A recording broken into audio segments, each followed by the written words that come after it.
Greetings from Kardec Radio, where we are bringing listeners another audiobook, this one entitled Who is Afraid of Death, written by Richard Simonetti. This 11th installment covers Chapter 20, entitled Funerals, and Chapter 21, entitled Ideal Funeral. Enjoy. Chapter 20, Funerals.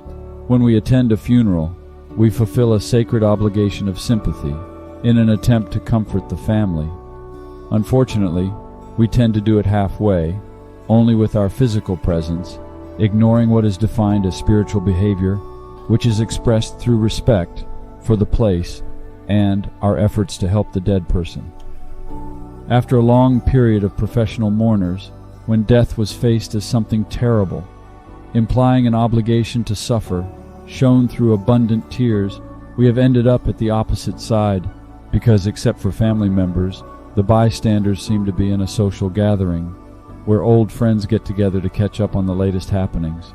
People tell jokes and talk about soccer, politics, sex, fashion. Nobody even cares about lowering the tone of voice, an incredible din, which tends to get worse as the burying time approaches, because a greater number of people are present. The dead person is always remembered, with flattering words. At first, every dead person is a good one, according to an old human tradition. But eventually, the reminiscences head towards the negative aspects of his or her behavior, giving rise to gossip and jokes. Let us imagine the uncomfortable situation of the spirit who, still attached to the body, plunges into an ocean of varied vibrations, the shameful contribution of people who attend the funeral, in the name of a friendship, but behave as naughty spectators, making the task of a diligent helping group more difficult in their attempt to remove the wounded person from the ruins of a house that has collapsed. Attached to a temporary residence, transformed into physical ruins as a result of death, the disincarnating person, in an unconscious state, receives the impact of such disrespectful and disturbing vibrations that strike him painfully, especially the ones of personal nature. As if in a terrible nightmare, he wants to wake up and regain control of the body, feeling very restless and distressed. In a funeral attended by many people, with an expressive procession to the grave we can hear, what a beautiful funeral! How many people! Nevertheless, not always what seems nice is good, especially when we confront physical and spiritual realities. The greater the number of people, the more diverse the talks, the heavier the environment, the greater the impact upon the dead person. Some time ago, I was in a hospital, making arrangements for the burial of an indigent person. After everything was settled, regarding the necessary documents, the dead person was taken to the cemetery, in the hearse with no followers. I myself couldn't make it, due to professional commitments. How sad! An empty funeral, a lonesome burial. Spiritually speaking, it is much better this way. There was nobody to get in the way, and the spiritual helpers could accomplish their task in a more peaceful way, freeing the prisoner from a tight jail of flesh and leading him into the glorious spiritual realms. Chapter 21, Ideal Funerals. One time we attended the funeral of a fellow Spiritist.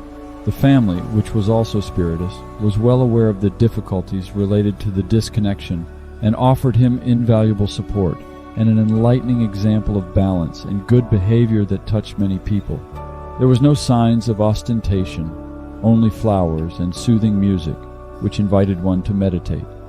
The widow and children received the condolences with serenity and discreet tears, relieving the sorrowful trance with perfect understanding of the divine wishes.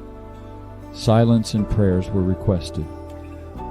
For 2 or 3 times, as time elapsed, Spiritist texts related to death were read aloud, emphasizing the situation of the spirit still attached to the body, and warning the people about their responsibilities before someone on the threshold of spiritual life, a bird about to leave the cage, which has fragile wings and understandable restraints, problems that might be minimized or worsened by the bystanders. Before the coffin was closed at the scheduled time, someone spoke briefly about the meaning of death, improperly considered the end of life, when it is only another side of it, at grander horizons, inaccessible to the human sight, emphasizing a curious contradiction. In the physical dimension, the feeling of personal loss, the sad atmosphere, the painful absence. In the spiritual dimension, the happiness of family and friends in the anticipation of a happy reunion. Next, the lecturer invited everybody to pray, addressing his word to Jesus, the divine intermediary of everybody's affection and solicitude towards the passenger to eternity, wishing him lots of peace and a happy return to the spiritual world.